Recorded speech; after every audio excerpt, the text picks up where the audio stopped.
M news కి స్వాగతం. నిడదవోలు నియోజకవర్గంలో ఎర్రకాలువ ముగింపు వల్ల నష్టపోయిన పంట పొలాలు మంత్రుల బృందం పరిశీలించింది. రాష్ట్ర వ్యవసాయ శాఖ మంత్రి కింజరపు అచ్చెన్నాయుడు, రాష్ట్ర హోంశాఖ విపత్తుల నిర్వహణ శాఖ మంత్రి మంగళపూడి అనిత, రాష్ట్ర పర్యాటక శాఖ మంత్రి కందుల దుర్గేష్ తో కలిసి పరిశీలించారు. ఉండ్రాజవరం మండలం సూర్యరావుపాలెం, పసలపొడి, కాల్దారి, నిడదవోలు మండలం తాళ్లపాకం, కంసాలిపాలెం గ్రామాల్లో వరద ముంపుకి గురైన పంట పొలాలను మంత్రుల బృందం పరిశీలించారు. రైతుల్ని అడిగి పంట నష్టం వివరాలు తెలుసుకున్నారు. జిల్లా కలెక్టర్ ప్రశాంతి పంట నష్టం వివరాలు మంత్రులకు వివరించారు. తాళ్లపాలెం గ్రామంలో వరద ముంపు వల్ల ఇళ్లలోకి నీరు చేరి నష్టపోయిన బాధితులకు మంత్రులు నిత్యావసర వస్తువులు పంపిణీ చేశారు. ఉండ్రాజవరం మండలంలో వేలివెన్నులో మాజీ ఎమ్మెల్యే బూరుగుపల్లి శేషారావు, విశాలాక్షి దంపతులు మంత్రులు అచ్చెన్నాయుడు, వనితా దుర్గేష్, కలెక్టర్ ప్రశాంత్లు ఘనంగా సత్కరించారు. అనంతరం శేషారావు ఇంట్లో మంత్రి అచ్చెన్నాయుడు మాట్లాడారు. భారీగా కురిసిన వర్షాలకు ఉభయ గోదావరి జిల్లాల్లో పంటలు బాగా నష్టపోయామన్నారు. చంద్రబాబు ఆదేశాల మేరకు 2 జిల్లాల్లోనూ నష్టపోయిన పంటలు పరిశీలిస్తున్నట్టు మంత్రి వివరించారు. పశ్చిమ తూర్పు గోదావరి జిల్లాల్లో ఎర్రకాలువ ప్రభావంతో 20 నియోజకవర్గాల్లో రైతులు పంట నష్టపోయారన్నారు. గత ప్రభుత్వం తప్పిదాల వల్ల కాలువ పూడిక తీయడం గానీ, స్లూయిజ్ మరమ్మతులు గానీ చేపట్టకపోవడం వల్ల రైతులకు నష్టం ఏర్పడిందన్నారు.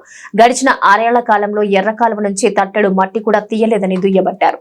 ఈ మధ్య వచ్చినటువంటి భారీ వర్షాల వల్ల ఇటు పాత పశ్చిమ గోదావరి జిల్లా, పాత తూర్పు గోదావరి జిల్లా చాలా ప్రాంతాలు ముంపుకు గురయ్యాయి. ముఖ్యమంత్రి గారు ప్రత్యేకమైనటువంటి ఆదేశాలు ఇచ్చి మంత్రుల బృందానికి ఈ 2 జిల్లాలు పర్యటన చేసి రైతులు ఏ విధంగా నష్టపోయారు, వారికి ఎటువంటి సహాయం అందించాలి, అసలు ముంపు ఎందుకు వస్తుంది, దీనికి కారణాలు ఏంటి అని అధ్యయనం చేయమని చెప్పి కమిటీ వచ్చింది. ఈరోజు మేము నిన్నంతా వెస్ట్ గోదావరి పర్యటన చేసాం. ఈరోజు ఈస్ట్ గోదావరిలో ఇప్పుడే నిడదవోలు కాన్స్టిట్యున్సీలో చూసాం. చాలా బాధ, ఆవేదన కలుగుతుంది. గత ప్రభుత్వం తప్పిదం వల్ల ఎందుకు ఈ మాట అంటున్నానంటే, అటు వెస్ట్ గోదావరి, ఈస్ట్ గోదావరిలో 20 నియోజకవర్గాలు దాదాపుగా 6 సంవత్సరాల నుంచి ప్రతి సంవత్సరం కూడా ముంపుకు గురై రైతులు కన్నీరు ఏడుస్తున్నారు. వ్యవసాయం పెడుతున్నారు, పెట్టుబడి అంతా పెడుతున్నారు, వర్షాలు అకాలంగా వస్తున్నాయి, ముంపుకు గురవుతున్నారు. దీనికి ప్రధానమైనటువంటి కారణం ఎర్రకాలువ. ఇది చింతలపూడి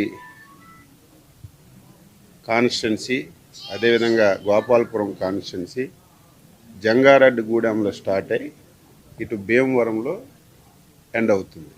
ఈ మధ్యలో 20 నియోజకవర్గాలు ఉన్నాయి.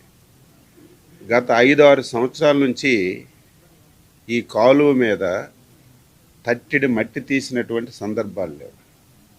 ఎక్కడైతే స్లూయసెస్ ఉన్నాయో, ఎక్కడైతే ఈ గేట్లు ఉన్నాయో దానికి కనీసం గ్రీజు కూడా పెట్టక మొత్తం కాలువలన్నీ పూడికైపోయాయి.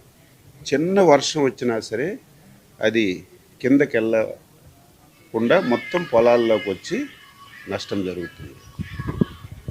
దీనికి శాశ్వతంగా పరిష్కారం చూపాలనేదే నూతనంగా ఎన్నికైనటువంటి ఎన్డీఏ ప్రభుత్వం ముఖ్యమైనటువంటి ఉద్దేశం. ముందు తాత్కాలికంగా ఏవైతే ఎర్రకాలువ బ్రీచెస్ పడ్డాయో ఈ బ్రీచెస్ అన్నీ కూడా యుద్ధ ప్రాతిపదికన రెస్టోర్ చేయమని చెప్పాం.